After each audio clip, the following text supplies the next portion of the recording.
The heat inside the steel hull felt alive, pulsing against the men who rode into danger before sunrise. Sweat gathered beneath their collars. Diesel fumes lingered in the stale air, and somewhere beyond those narrow vision slits, the ridgeline of Okinawa waited silent, patient, watching. On the 19th of April 1945, the Okinawa flame tanks of the 713th Tank Battalion moved toward the dark silhouette of the Battle of Kakazu Ridge, carrying a weapon that could swallow a cave in seconds and turn the air itself into fire. Yet, even in that moment of anticipation, the crews sensed a truth no briefing had fully prepared them for. The caves ahead did not surrender. The men inside them did not retreat. And somewhere beneath the ridges and the rock, Japanese soldiers had crafted a response to the very weapon Americans believed would break the island's defenses. For the tank crews, this day would reveal a brutal question, one carved into the stone of Okinawa itself. What happens when a machine built to burn through the strongest fortifications meets an enemy willing to die to stop it? The Pacific War introduced a kind of battlefield the U.S. military had never truly faced before. Fortified islands carved with tunnels, reinforced by coral and volcanic stone, defended by soldiers who did not break even when the sky itself collapsed on them. At Tarawa in 1943, American commanders believed 3 days of naval bombardment would shatter every Japanese position on the tiny atoll. But when the Marines stepped onto the reef and waded toward shore, they discovered the truth. The bunkers still stood, the pillboxes still spat fire, and the defenders inside fought with a resolve that defied every assumption. Those early lessons shaped everything that followed. Bombs could crater sand, shells could pulverize palm logs, but none of it reached deep enough into the labyrinth beneath the island. The Japanese had mastered the art of disappearing into rock, living in darkness, and emerging only when the moment was right to kill. To root them out, American forces needed something that could go where explosives could not, into the tight corners, the narrow tunnels, the sealed chambers. They needed fire. The first answer came in the form of the M2 portable flamethrower, a brutal weapon carried on a Marine's back. It weighed nearly 70 pounds, its fuel slushing with every step, its bright plume marking the operator as a target for every rifleman on the island. Effective.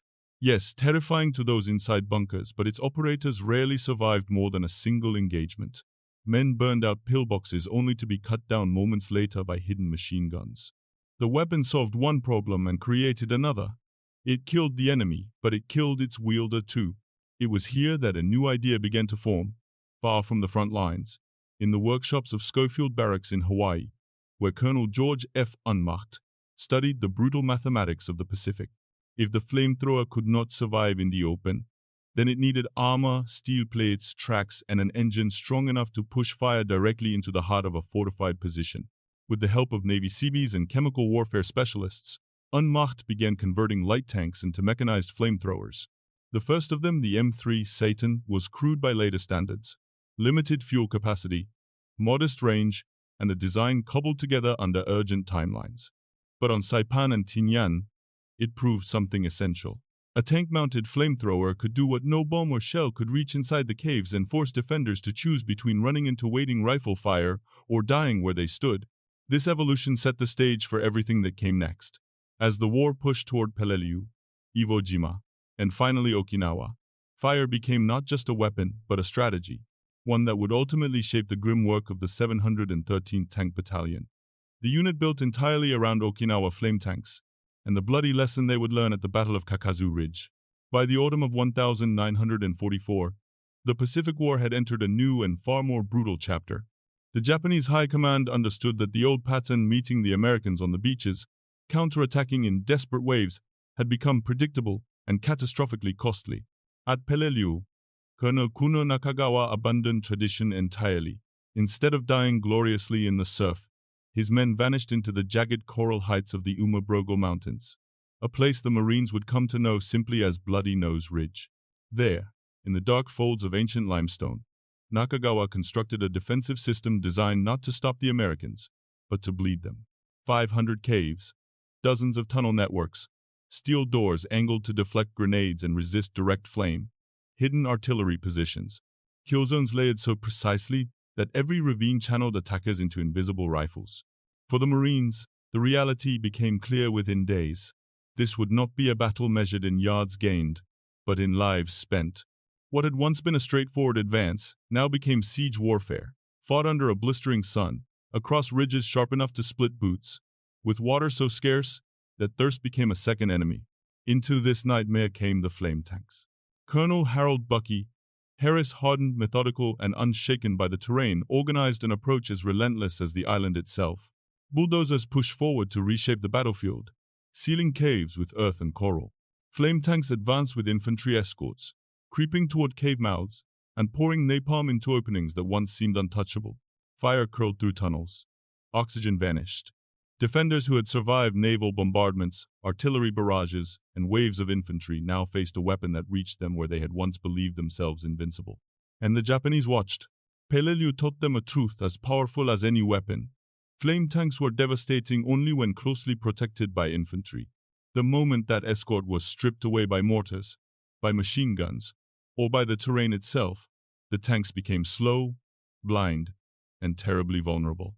This observation would become the core of Japanese suicide anti-tank tactics, a doctrine refined with chilling precision for the battles yet to come. Then came Iwo Jima. On that black volcanic island, General Tadamichi Kuribayashi built a fortress unlike any seen in the Pacific. 75 feet of tunnels beneath the earth, artillery hidden behind sliding steel shutters, machine guns pre-sighted on every approach, and among the American assault forces were just 8 Sherman tanks equipped with the new CBH-1 flamethrower system. Their range was greater, their armor thicker, their fuel capacity far superior to the early Seitan tanks. Those 8 machines became legends. Marine reports called them the most valuable single weapon on the island. They burned out cave complexes bombers could not touch and opened paths that infantry had once considered impossible.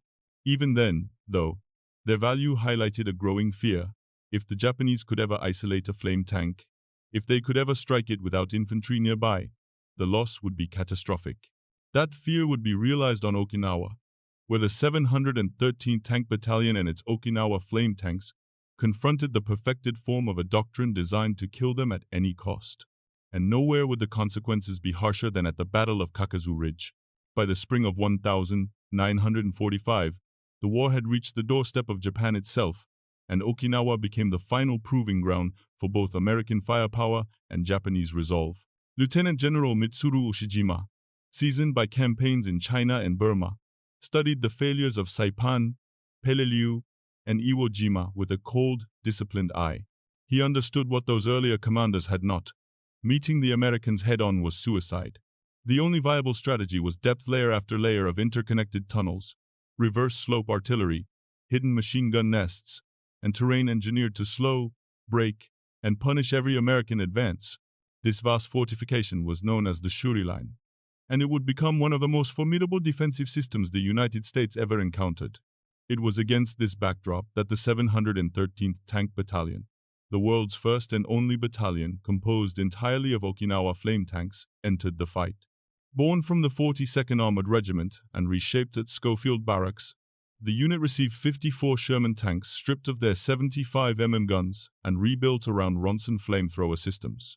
Crews trained relentlessly maintenance drills, fuel management, assault coordination, and the delicate choreography between tank and infantry that determined survival. By the time they sailed from Pearl Harbor, they understood one truth.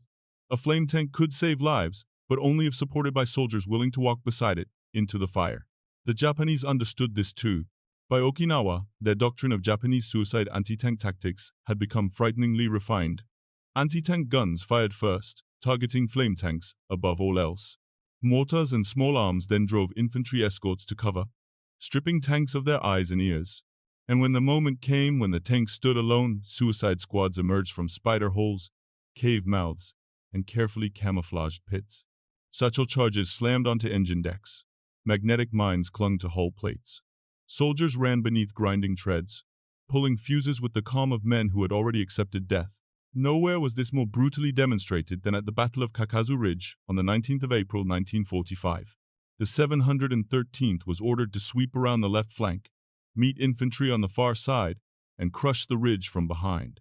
But the infantry never arrived. Japanese fire pinned them down, leaving the flame tanks isolated against an enemy that had prepared for this moment for months. As Shermans crawled forward, suicide squads rose from the earth itself, striking with precision born of desperation. Explosions tore through armor. Flames burst skyward as ruptured fuel lines ignited, Turret hatches were forced open and grenades tossed inside. Of the 30 tanks that began the maneuver, only 8 returned. For the survivors, the lesson was carved into memory. A flame tank without infantry was already dead. In the aftermath, tactics changed. The 713th advanced only when infantry, gun tanks, mortars, and artillery could move together.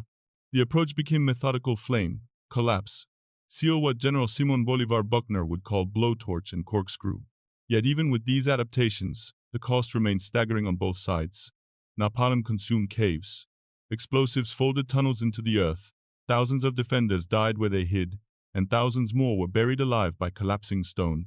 By the end of the Okinawa campaign, the Okinawa flame tanks had killed or routed thousands of Japanese soldiers and burned out hundreds of fortifications. But the price paid in steel, fuel, and human lives revealed the terrible arithmetic of a battlefield where neither side surrendered and where every yard gained demanded its own sacrifice. For American commanders, Okinawa became a brutal mirror reflecting the future of the war. If one island just 60 miles long required nearly 3 months of grinding, attritional combat, what would the Japanese home islands demand? Reports from the 713th Tank Battalion made one conclusion: unavoidable. Okinawa flame tanks were not merely useful, they were indispensable. No other weapon could penetrate fortifications carved deep into volcanic stone. No rifle squad, no artillery strike, no bombing run could match the ability of a flame tank to turn a sealed cave into a place where no defender could survive. These battlefield realities shaped Washington's planning for Operation Downfall, the proposed invasion of Japan. Strategic assessments predicted losses so staggering that they defied comprehension: hundreds of thousands of American dead, possibly more than 1 million wounded. Against defenders prepared for Japanese suicide anti-tank tactics on a national scale, the flame tank was expected to be the cornerstone of the assault. Production was accelerated. Resources were diverted. Flame tanks received the same emergency priority rating as the B-29 bomber and the atomic bomb itself. But history pivoted.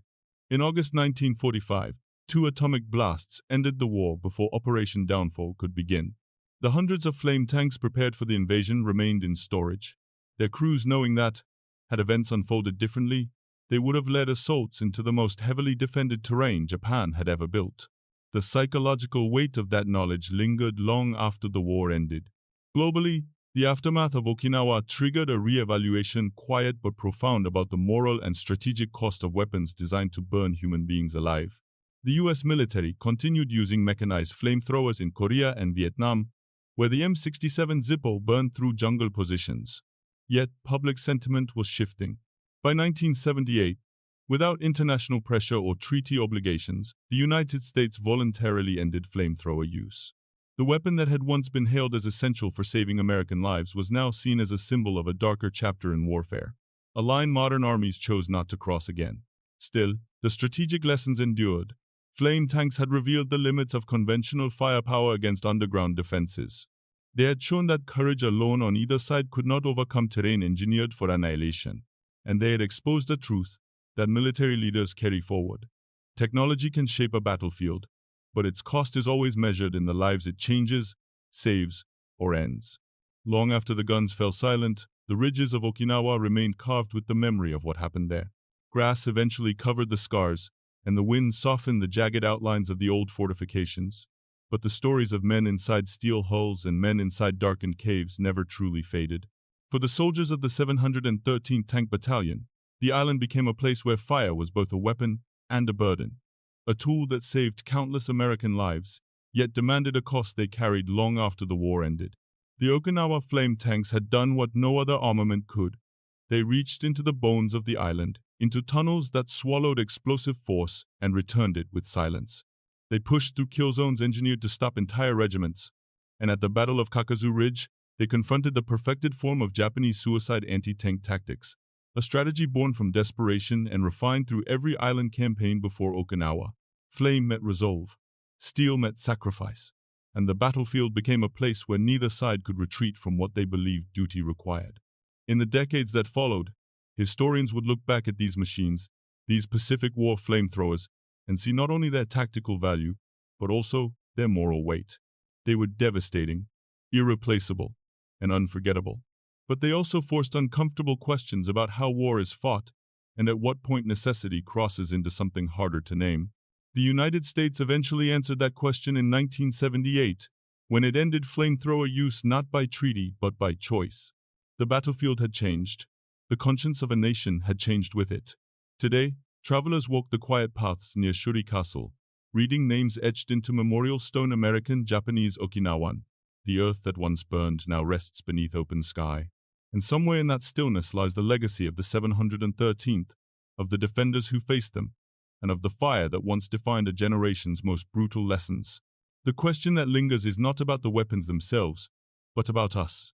What do we carry forward from places like Kakazu Ridge?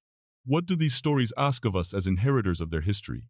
If this chapter of the Pacific War speaks to you, its strategy, its sacrifice, its warnings, share your thoughts below.